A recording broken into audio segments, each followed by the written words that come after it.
ശശി തരൂരിനെ വിമർശിച്ചും P J Kurian രംഗത്തെത്തിയിട്ടുണ്ട്. ഇപ്പോൾ വല്ലതും കിട്ടണമെങ്കിൽ മോദിയെ സ്തുതിക്കണമെന്നാണ് ഫേസ്ബുക്ക് പോസ്റ്റിലെ പരിഹാസം. സി കെ അഭിലാൽ വിവരങ്ങളുമായി നമുക്കൊപ്പം ചേരുന്നുണ്ട്. അഭിലാൽ, ശശി തരൂരിനുള്ള വിമർശനം അത് തരൂരിന് ഇപ്പോൾ കുറേ ദിവസങ്ങളായിട്ടുള്ള ഇത്തരത്തിലുള്ള പ്രതികരണങ്ങളിൽ അല്ലെങ്കിൽ ഇടപെടലുകളിൽ മറ്റു കോൺഗ്രസ് നേതാക്കളും തരൂർ പാർട്ടി എന്ന് മുരളീധരൻ ചോദിക്കുന്ന അവസ്ഥ വരെയുണ്ട്. അതുണ്ട്.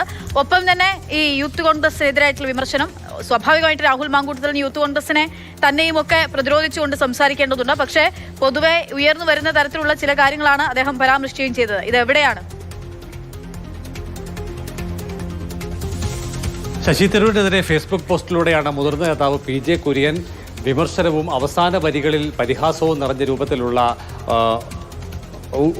വിമർശനം ഉന്നയിച്ചിട്ടുള്ളത്.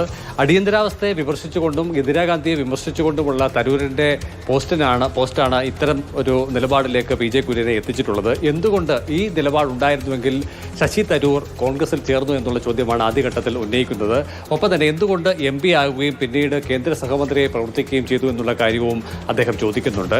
ആ ഘട്ടത്തിൽ ഒന്നും ഇത്തരത്തിലൊരു അഭിപ്രായം അദ്ദേഹം പറയാഞ്ഞത് എന്തുകൊണ്ടാണ്? കാരണം അന്ന് കോൺഗ്രസിന് അധികാരമുണ്ടായിരുന്നു, ഇന്ന് പ്രതിപക്ഷത്താണ് കോൺഗ്രസ്. ഇന്ന് അധികാരത്തിന്റെ അപ്പകഷ്ണം കിട്ടണമെങ്കിൽ നരേന്ദ്രമോദിയെ പുകഴ്ത്തി പറയണം, അല്ലാത്തവർക്ക് സ്ഥാനമില്ല എന്നുള്ള തരത്തിലുള്ള കാര്യങ്ങളാണ് പിന്നീട് വരുന്ന ഭാഗം. ഏറ്റവും അവസാന വഴിയിൽ പറയുന്നത് വിശ്വ പൗരന്റെ രാഷ്ട്രീയ നിലവാരവും ആദർശവും കൊള്ളാം, നല്ല മാതൃക എന്ന പരിഹാസ രൂപേണ പറഞ്ഞുകൊണ്ടാണ് ഈ വാക്കുകൾ അദ്ദേഹം അവസാനിപ്പിക്കുന്നത്. ചുരുക്കത്തിൽ ബി ജെ പിയെ പ്രകീർത്തിച്ചുകൊണ്ട് അല്ലെങ്കിൽ നരേന്ദ്രമോദി സർക്കാരിനെ പ്രകീർത്തിച്ചുകൊണ്ട് പറയുന്നതിന് പിന്നിൽ രാഷ്ട്രീയ ലക്ഷ്യമാണ് ഉള്ളത്.